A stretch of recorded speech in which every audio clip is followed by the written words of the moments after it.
Tak ada kepanikan sama sekali setelah mengetahui kalau dirinya itu dilaporkan ke KPK. Begini respon Presiden ke-7 Jokowi usai mengetahui kalau sebuah ormas melaporkan dirinya ke KPK. Ini dia, mari kita tonton. Pak, tapi kemarin dari aktivis 98 sempat mendatangi KPK meminta untuk mengusut harta kekayaan. Pun kalau Boleh-boleh saja, siapapun. Pun kalau misalnya dilaporkan ke KPK tidak masalah. Ya, KPK enggak sekali dua kali. Seperti biasa, respon Jokowi tetap kalem, tetap santai. Meskipun ini ada Nurani 98 atau aktivis 98 yang sangat ribut banget nih melaporkan Jokowi untuk mengusut harta kekayaannya. Jadi seperti yang kita lihat di dalam video tadi, ya nggak apa-apa. Slow dia. Sementara itu kalau kita lansir dari tribunvideo.com, Jokowi dilaporkan ke KPK, lembaga anti rasuah. Belum ada perkara yang diduga libatkan Joko Widodo. Mari kita baca bersama isi beritanya.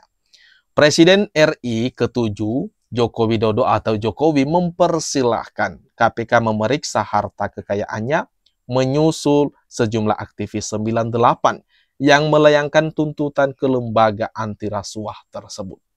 Para aktivis 98 juga menuntut agar KPK mengusut dugaan korupsi yang melibatkan Jokowi dan keluarganya. Ditemui di kediamannya di Banjarsari, Solo pada Rabu 8 Januari 2025, Jokowi merespon santai soal tuntutan tersebut. Ia mengaku tidak sekali dua kali dilaporkan ke KPK. Sejumlah kasus yang pernah dilaporkan antara lain dugaan suap atau gratifikasi oleh Gibran Rakabuming Raka dan Kaisang Pangarep dari PT SM. Lalu dugaan gratifikasi fasilitas pesawat jet yang dinikmati Kaisang, hingga kasus Blok Medan yang menyeret Bobi Nasution dan Kahiyang Ayu. Dugaan kasus ini kembali mengemuka setelah Jokowi masuk sebagai finalis tokoh tahunan kriminal terorganisasi dan korupsi versi Organized Crime and Corruption Reporting Project atau OCCRP. OCCRP dalam rilisnya memang mengatakan bahwa ia tidak memiliki bukti bagaimana Jokowi melakukan tindakan yang masuk dalam kategori kejahatan terorganisasi dan korupsi. Non-governmental organization atau NGO ini hanya mengumpulkan persepsi dari pakar dan kelompok masyarakat sipil yang menganggap Jokowi secara signifikan melemahkan KPK. Jokowi juga dikritisi saat putranya Gibran Rakabuming Raka melenggang menjadi wakil presiden berkat mengubah aturan batas usia melalui Mahkamah Konstitusi atau MK.